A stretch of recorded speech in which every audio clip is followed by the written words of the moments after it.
다 자셨으면 한 목소리로 봉독하겠습니다. 네겝에 거주하는 가나안 사람 곧 아랏의 왕이 이스라엘이 아다림 길로 온다 함을 듣고 이스라엘을 쳐서 그중 몇 사람을 사로잡은지라. 이스라엘이 야훼께 서원하여 이르되 주께서 만일 이 백성을 내 손에 넘기시면 내가 그들의 성읍을 다 멸하리이다. 야훼께서 이스라엘의 목소리를 들으시고 가나안 사람을 그들의 손에 넘기심에 그들과 그들의 성읍을 다 멸하리라. 그러므로 그곳 이름을 호르마라 하였더라. 백성이 호르산에서 출발하여 홍해길을 따라 에돔 땅을 우회하려 하였다가 길로 말미암아 백성의 마음이 상하니라. 백성이 하나님과 모세를 향하여 원망하되 어찌하여 우리를 애굽에서 인도해내어 이 광야에서 죽게 하는가? 이곳에는 먹을 것도 없고 물도 없도다. 우리 마음이 이 하찮은 음식을 싫어하노라 하매 야훼께서 불뱀들을 백성 중에 보내어 백성을 물게 하심으로 이스라엘 백성 중에 죽은 자가 많은지라. 백성이 모세에게 이르러 말하되 우리가 야훼와 당신을 향하여 원망함으로 범죄하였사오니 야훼께 기도하여 이 뱀들을 우리에게서 떠나게 하소서. 모세가 백성을 위하여 기도하매 야훼께서 모세에게 이르시되 불뱀을 만들어 장대 위에 매달아라. 물린 자마다 그것을 보면 살리라.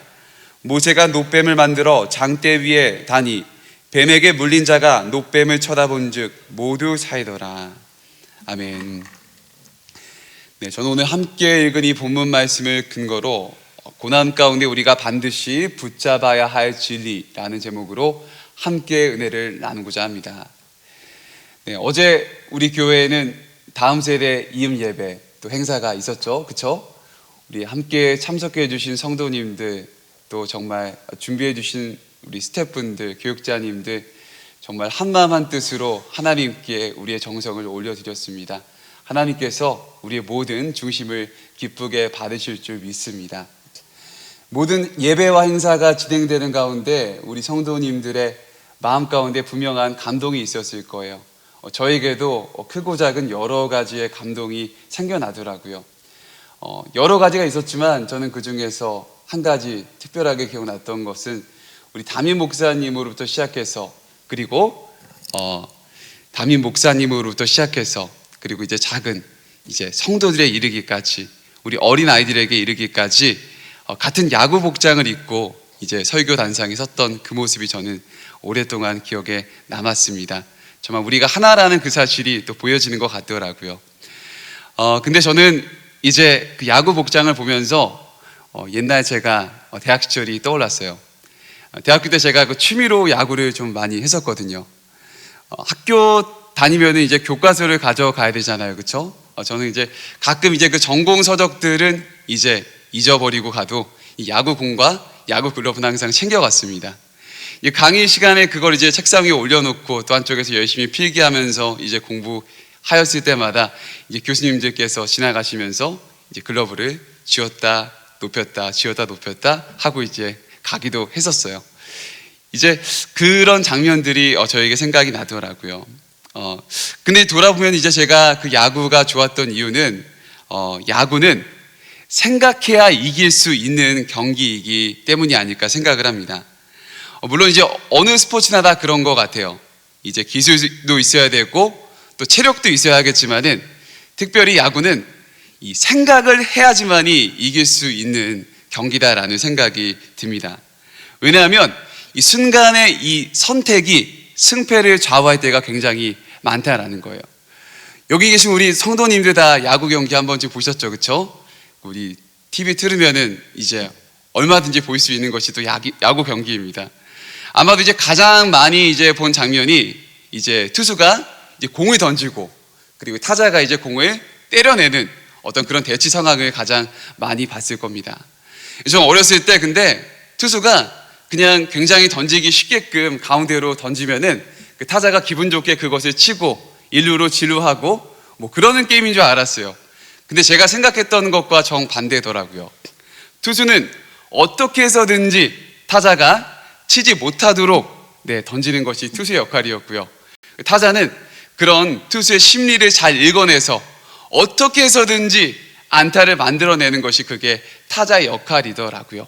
어떤 그 둘 사이에 팽팽한 심리전과 그런 수싸움들이 보이기 시작하니까 그 야구 경기가 더 재밌어지더라고요. 근데 이제 투수의 입장이든 타자 입장이든 간에 결론적으로는 어떻게 해서든지 자신의 사명을 다해야 하는 것이 어떤 그들의 역할이 아니었나, 저는 돌아보면 그렇게 생각이 듭니다. 근데 어찌됐건 간에 뭐 야구뿐만이겠습니까? 모든 스포츠가 다 그럴 것입니다. 사실 뭐 우리 인생이 다 그렇죠. 다 좋은 선택을 해야 되잖아요. 인생을 돌아보면은 참 이 선택은 너무나도 훌륭한 선택이었다라고 생각되어지는 선택이 있는 반면에 그때 좀 잘할 걸, 그때 내가 조금만 더 참을 걸, 어떤 후회되는 어떤 그런 선택이 다들 있을 것으로 생각이 됩니다. 어떤 선택이든지 간에 분명한 결과를 가져온다라는 거예요. 그래서 인생의 선택이 굉장히 중요하다라고 또 인생의 선배님들이, 또 우리 부모님들이 옛날부터 말씀하셨는지 모르겠습니다. 그런데 저는 오늘 그리고 요즘 함께 있는 이 민수기 본문을 통해서 이 선택의 중요성에 대해서 한 번 더 생각하고 있는 중입니다. 특별히 이 민수기는 히브리어로 이 베미드바르라고 합니다. 어려운 단어 아닙니다. 그 베가 뭐뭐 안에라는 전치사고, 그 미드바르가 이제 광야라는 단어입니다. 미드바르, 광야. 그래서 광야에서라는 뜻입니다. 근데 히브리어 단어 중에 다바르라는 단어가 있습니다. 미드바르, 다바르. 뭔가 좀 비슷하지 않습니까? 맞습니다. 그 다바르란 단어는 말씀이란 단어입니다. 미드바르, 광야 하면은 끝없이 펼쳐졌는데 아무것도 존재하지가 않아요. 다바르, 그렇지만 하나님의 말씀이 있는 곳이라는 것이에요. 맞아요. 이스라엘 백성들은 끝없이 펼쳐진 아무것도 보이지 않는 이 광야 가운데서 오직 하나님의 말씀에 의지해서 말씀에 순종하는 훈련을 오랜 시간 받아야만 했던 것입니다. 맞습니다. 그들은 하나님 말씀에 순종하는 믿음의 백성들로 광야에서 빚어지고 있었던 것입니다. 근데 이 광야에서라는 그 민수기 제목을 통해 알 수 있듯이 이 민수기에는 이 선택과 이 불순종의 기로에서 순종하는 선택을 많이 했을까요? 아니면은 불순종하는 선택을 많이 했을까요? 네, 맞습니다. 우리 인간은 결코 다르지 않습니다. 불순종하는 선택을 많이 했음을 또 우리가 성경을 통해서 알고 있습니다. 민수기 11장에서 처음 그 발단이 시작하는 것 같습니다. 갑자기 애굽으로 돌아가겠다고 합니다. 돌아가겠다고 한 이유가 굉장히 재밌습니다. 그 애굽에 가면은 우리가 좋아하고 즐겨 먹었던 오이와 부추와 각종 채소들이 정말 많이 있다라고 이렇게 주장을 하는 것입니다. 이곳 광야에서 정말 먹을 것이 하나도 없다라고 이렇게 불평을 하는 겁니다. 그래서 짐을 싸들고 다시 애굽으로 돌아가겠다고 말하는 것입니다. 근데 이 백성들의 불순종, 이 잘못된 선택의 절정을 이뤘던 때는 아마도 민수기 14장이 아니었을까 생각이 듭니다. 그 가데스 바네아에서의 어떤 불순종, 12명의 정탐꾼을 보냈었죠. 근데 10명의 정탐꾼이 가지고 온 그런 어떠한 부정적인 생각에 다 같이 그 생각에 전염되어서 이제 모두 짐을 싸고 정말 진심으로 애굽으로 돌아가기를 바랬던 것입니다. 이스라엘 백성들이 어떤 백성들이었나요? 하나님께서 정말 홍해를 가르시고 애굽의 그 군대와 마병들을 그 홍해에 수장시키시고 건져내시고 그들과 언약을 맺으시고 율법을 주시고 그들을 끝까지 보호하시겠다고 약속하셨던 그런 언약 백성 아니었습니까? 그런데 그들은 하나님의 백성이었던 자신들의 신분을 망각하고 다시 애굽으로 돌아가겠다고 그런 불순종의 발언을 했던 것입니다. 그들은 잘못된 선택을 했던 것입니다. 그 이후로도 계속해서 그들의 불순종은 이어집니다. 우리가 얼마 전에 읽었던 그 민수기 16장에서 그 고라 백성들이 반역을 하죠. 그렇죠? 모세만 예언자냐? 우리도 하나님 말씀을 듣는다. 하나님께서 우리에게도 말씀하신다. 너희들 한마디로 모세 너 까불지 마 이렇게 얘기했다는 거예요. 이게 정말 맞는 일이었을까요? 모세는 하나님께서 세우신 영적인 지도자였습니다. 보여지는 모세 뒤에 계시는 보이지 않는 하나님을 그들은 망각했던 거예요. 그들은 영적인 감각이 없었던 사람들이었습니다. 그들은 매사에 감정에 따라 기분에 따라 선택했던 불순종의 백성들이었던 것입니다. 지금까지 저는 우리가 살펴본 민수기의 내용들을 핵심적으로만 저는 말씀을 드린 것입니다.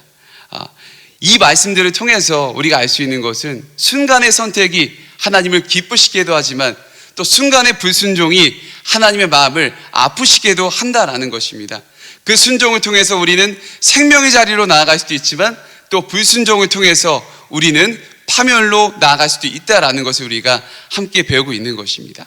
자, 이 사실들을 염두에 두고서 이제 우리가 오늘 본문 말씀인 민수기 21장 1절부터 3절까지 말씀을 다시 한번 읽도록 하겠습니다. 함께 읽겠습니다. 네겝에 거주하는 가나안 사람 곧 아랏의 왕이 이스라엘이 아다람 길로 온다함을 듣고 이스라엘을 쳐서 그중 몇 사람을 사로잡은지라. 이스라엘이 야벳께 서원하여 이르되 주께서 만일 이 백성을 내 손에 넘기시면 내가 그들의 성읍을 다 멸하리이다. 야벳께서 이스라엘의 목소리를 들으시고 가나안 사람을 그들의 손에 넘기심에 그들과 그들의 성읍을 다 멸하니라. 그러므로 그곳 이름을 호르마라 하였더라. 네, 그 네겝 지방에 살았던 가나안 왕 그 아랏이란 사람이 이스라엘을 쳐서 그 중에 몇몇을 포로로 잡아갑니다. 그런데 이스라엘 백성들이 달라졌어요. 지금까지는 자신의 기분과 생각대로 모든 일들에 임하여서 잘못된 선택과 불순종을 함으로 하나님의 마음을 아프시게 했다면 이번에는 가장 먼저 하나님께 나아갑니다. 기도의 자리로 나아갔던 것입니다. 하나님 도와주세요. 그들은 먼저 기도로 하나님께 뜻을 여쭤봤던 것입니다. 사랑하는 성도님들, 모든 일들에 앞서서 기도로 하나님의 뜻을 여쭙는다는 것은 모든 주권이 하나님께 있음을 인정하는 것입니다. 내 힘과 내 뜻으로 할 수 없으니 하나님 도와주세요라고 외치는 것입니다. 하나님께서는 결코 이런 기도를 외면하지 않으십니다. 그들의 기도대로 하나님께서는 이스라엘에게 승리를 안겨주셨다라는 것입니다. 사랑하는 성도님들, 이스라엘 백성들은 정말 지금까지 잘못된 선택에 불순종만 일삼다가 이제 비로소 올바른 선택을 하고 하나님의 마음을 기쁘시게 했던 것입니다. 우리 성도님들도 인생에 크고 작은 위기가 있을 것입니다. 그때마다 여러분들 기도의 자리로 가시나요? 아멘이시죠? 네, 그렇기 때문에 이 새벽 이 시간을 깨우고 있는 거 아니겠습니까? 저는 인생에 위기가 있을 때마다 정말 이게 부끄러운 이야기일 수도 있지만은 지금보다 조금 더 젊었을 때는 항상 먼저 기도부터 했는데 요즘은 어찌된 일인지 머리가 좀 컸다고 제 지혜와 제 생각으로 모든 일들을 해결하려는 어떤 그런 마음을 가질 때도 있습니다. 그렇지만 성경에서 끊임없이 말하고 있는 것은 모든 일에 앞서서 우리는 기도해야 된다라는 거예요. 기도로서 하나님의 뜻을 여쭤봐야 된다라는 거예요. 여기에 본인했던 사람이 있어요. 저는 이 어제 설교를 준비하면서 다윗 왕이 떠올랐습니다. 다윗 왕이 누구였습니까? 백전노장 아니었습니까? 그쵸? 정말 10번, 100번, 아니 그 이상의 숱한 전투를 치렀던 장군이었어요. 근데 그가 항상 전투에 나갈 때마다 자신의 힘과 능력을 의지하지 않았다라는 거예요. 내 경험의 데이터에 의하면 이런 경우에는 이렇게 하는 것이 맞아. 이런 경우에 지금까지 하나님이 이렇게 말씀하셨으니까 이번에도 이렇게 말씀하실 거야. 이렇게 나아가자 라고 그렇게 하지 않았다라는 거예요. 매 순간 같은 상황에 직면했더라도 항상 먼저 다윗은 야훼 하나님께 여쭤봤다라는 거예요. 그럼 하나님께서는 다윗에게 항상 응답하셨다라는 거예요. 그리고 그 말씀을 순종으로 받아들이고 나아갔을 때 승리는 항상 다윗에게 있었다라는 것입니다. 사랑하는 성도님들, 모든 일에 앞서서 하나님께 기도하시는 여러분 되시길 바랍니다. 하나님께 뜻을 여쭤보시고 또 하나님 말씀을 주시면 그 말씀에 순종함으로 나아가는 여러분 되시기를 예수님의 이름으로 축복드립니다.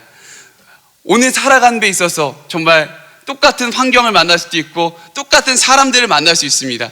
그렇지만 똑같은 사람과 똑같은 환경이 아닐 수도 있습니다. 하나님께서 보시기에 다른 환경과 다른 사람일 수도 있습니다. 우리는 하나님께 지혜를 구해야만 합니다. 지혜를 구하지 않고 하나님께 나아갈 수 없는 존재입니다. 하나님께 지혜를 구하시는 여러분 되시기를 예수님의 이름으로 축복드립니다. 근데 여러분, 계속 이스라엘 백성들이 이렇게 하나님의 뜻을 구하고 여쭙고 나아가면 얼마나 좋았을까요? 근데 이 순종이, 이 참된 선택이 오래가지 못했다라는 거예요. 그들은 다시 한번 잘못된 선택을 합니다. 그들은 다시 한번 하나님께 원망함으로 불순종의 자리로 나아갔다라는 것입니다. 자, 5절 말씀을 함께 읽겠습니다. 백성이 하나님과 모세를 향하여 원망하되 어찌하여 우리를 애굽에서 인도해내어 이 광야에서 죽게 하는가? 이곳에는 먹을 것도 없고 물도 없도다. 우리 마음이 이 하찮은 음식을 싫어하노라 하매. 네, 성도님들 다 파악하시겠지만은 이 백성들의 원망은 두 가지로 압축이 됩니다. 첫 번째로 왜 우리를 이 광야로 불러내서 죽게 하는가? 이것이 항상 반복되는 그들의 원망이었습니다. 그리고 두 번째로 음식에 대한 불평인 것입니다. 앞서 11장에서도 음식에 대한 불평을 한 적이 있습니다. 그렇지만 이번에는 그 음식에 대한 불평의 강도가 정말 강해집니다. 뭐라고 말했나요? 이 하찮은 음식이라고 말했습니다. 아니, 어떻게 하나님께서 주신 생명의 양식인 그 만나가 하찮은 음식일 수가 있단 말입니까? 그렇지만 그들은 하나님께 감사할 줄 몰랐습니다. 조금만 자신의 뜻과 일이 틀어지자 하나님께 또 한 번 불평함으로 나아갔다라는 것입니다. 하나님께서는 이들에게 다시 한번 진노하십니다. 이들의 죄를 그냥 목도할 수가 없었습니다. 이들에게 무엇을 보냅니까? 불뱀을 보냈다라는 것입니다. 불뱀에 물린 이스라엘 백성들마다 그곳에서 생명을 다할 수밖에 없었다라는 거예요. 이스라엘 백성들은 그 처참한 상황 가운데서 다시 한번 올바른 선택을 합니다. 그들은 하나님께 부르짖었다라는 거예요. 더 정확히 말해서 중보자였던 모세에게 우리를 대신해서 하나님께 기도해 주세요라고 울부짖었다라는 거예요. 여러분, 고난과 위기 가운데 계신가요? 하나님께 부르짖으시기 바랍니다. 하나님께서는 고난 가운데 부르짖는 하나님 백성의 간구를 결코 외면하지 않는 분이시기 때문입니다. 자, 일이 어떻게 진행되었는지 우리 7절부터 9절까지의 말씀 함께 다시 한번 읽겠습니다. 시작. 백성이 모세에게 이르러 말하되 우리가 야훼와 당신을 향하여 원망함으로 범죄하였사오니 야훼께 기도하여 이 뱀들을 우리에게서 떠나게 하소서. 모세가 백성을 위하여 기도하매 야훼께서 모세에게 이르시되 불뱀을 만들어 장대 위에 매달아라. 물린 자마다 그것을 보면 살리라. 모세가 놋뱀을 만들어 장대 위에 다니 뱀에게 물린 자가 놋뱀을 쳐다본즉 모두 살더라. 네, 하나님께서 모세에게 처방 내리십니다. 그래, 모세야, 장대 하나 줄게. 거기에 놋뱀을 만들어서 매달아라. 그리고 백성들로 하여금 그것을 쳐다보게 하여라. 그 장대 위에 달린 그 놋뱀을 보는 자마다 살리라라고 말씀을 하신 거예요. 백성들은 다시 한번 선택의 기로에 선다라는 거예요. 그 놋뱀을 바라봄으로 생명을 얻을 것인지, 아니면은 무슨 이런 허무맹랑한 소리가 있어, 어떻게 저 사람이 만든 놋뱀을 보고 살 수가 있단 말인가, 쳐다보지 않는 두 가지 선택의 기로가 있었다라는 거예요. 근데 여러분, 놀라운 일이 벌어져요. 장대 위에 달린 그 놋뱀을 바라보는 자마다 생명을 얻었다라고 성경은 기록하고 있는 것입니다. 우리 인간의 이성과 지혜로 정말 납득이 안 되는 어떤 그런 상황에 우린 때론 직면할 수가 있다라는 거예요. 하나님께서 우리에게 요청하시는 내용이 우리의 경험과 다른 내용일 수 있다라는 거예요. 그렇지만 그럼에도 불구하고 우리가 하나님 말씀에 순종했을 때 우리에게 찾아오는 것은 생명과 기쁨과 평안이라는 것입니다. 하나님께서 주시는 안전과 보호라는 것입니다. 우리가 이 사실을 믿음으로 나아가야 할 것입니다. 근데 성도 여러분들, 이렇게 우리 인생이 가면 얼마나 좋아요. 어제 이 말씀을 묵상하면서 정말 가슴이 아프더라고요. 왜 가슴이 아팠냐? 이 말씀을 통해서 제 자신을 돌아보게 되는 거예요. 아까 말씀드렸죠. 이스라엘 백성들이 끊임없이 불순종하는 그 패턴들이 있다라는 거예요. 끊임없이 같은 죄를 짓고 또 반복해서 넘어지고 또 하나님께서 채찍질을 하시고 또 그들은 울부짖고 또 하나님은 한 번 더 그들을 구원하시고, 그것이 어떻게 보면 제 모습이더라고요. 나에게 희망이 있을까라는 어떤 그런 생각을 하게 되더라고요. 어찌 저만의 문제겠습니까? 성경 말하기를 하늘 아래 의인이 하나도 없다라고 말하고 있습니다. 하나님을 찾는 자도 없고 또 선을 행하는 자도 없고 모든 것이 다 무익한 사람들 뿐이다라고 성경은 그렇게 말하고 있는 것입니다. 근데 저는 이 말씀을 통해서 다시 한번 희망을 발견했습니다. 왜? 요한복음 3장 14절부터 15절까지의 말씀에 분명한 희망의 메시지가 기록이 되어 있기 때문입니다. 제가 읽어드리겠습니다. 모세가 광야에서 뱀을 든 것 같이 인자도 들려야 하리니 이는 그를 믿는 자마다 영생을 얻게 하려 하심이라. 여러분, 이 말씀을 다시 한번 생각해 보시기 바랍니다. 이 말씀 누가 하신 말씀인지 아십니까? 누가 하셨을까요? 바로 우리 주 예수 그리스도께서 하신 말씀입니다. 모세가 광야에서 뱀을 든 것 같이 인자도 들려하리라. 인자가 누굽니까? 우리 주 예수 그리스도라는 것입니다. 장대 위에 매달린 그 노뱀을 바라보는 자마다 생명을 얻었듯이 십자가 위에 매달리신 예수 그리스도를 바라보는 자마다 영원한 생명을 얻을 것이라고 약속하고 있는 거예요. 여러분, 여기 나와 있는 이 장대 위에 달린 이 노뱀 사건은 먼 훗날 이 땅에 온전한 구원자로 오실 하나님의 아들 예수 그리스도를 예언하고 있는 것입니다. 이 예언은 예수 그리스도 안에서 온전히 성취됐습니다. 누구든지 나를 위해서 죽으시고 부활하신 그 십자가 달리신 예수 그리스도를 믿기만 하면은 영원한 생명을 주시겠다고 우리에게 약속하신 것입니다. 여러분, 우리의 희망은 바로 우리를 위해 십자가 달리신 예수 그리스도께 있는 것입니다. 오늘 하루 살아가면서 분명 우리에게 지혜가 부족할 수도 있습니다. 또 같은 문제에 넘어지는 연약함을 우리가 발견할 수도 있어요. 그렇지만 그때마다 우리가 주저앉는 것이 아니라 올바르고 진실한 선택을 해야 된다라는 거예요. 그 진실한 선택이 무엇입니까? 나를 위해 십자가 지신 예수 그리스도를 바라보는 것입니다. 예수 그리스도의 십자가로 나아가는 것입니다. 예수 그리스도의 순종하심을 신뢰하는 것입니다. 예수 그리스도 안에서 희망을 찾는 것입니다. 그 예수님으로 충분한 인생 되보시지 않으겠습니까? 그 예수님으로 충만한 하루 되보시지 않으시겠습니까? 그 예수님으로 만족하는, 예수님으로 누리는 그 기쁘고 복된 하루 되시기를 예수님의 이름으로 축복드립니다. 이 시간 함께 기도하겠습니다. 사랑하신 하나님, 너무나 감사합니다. 정말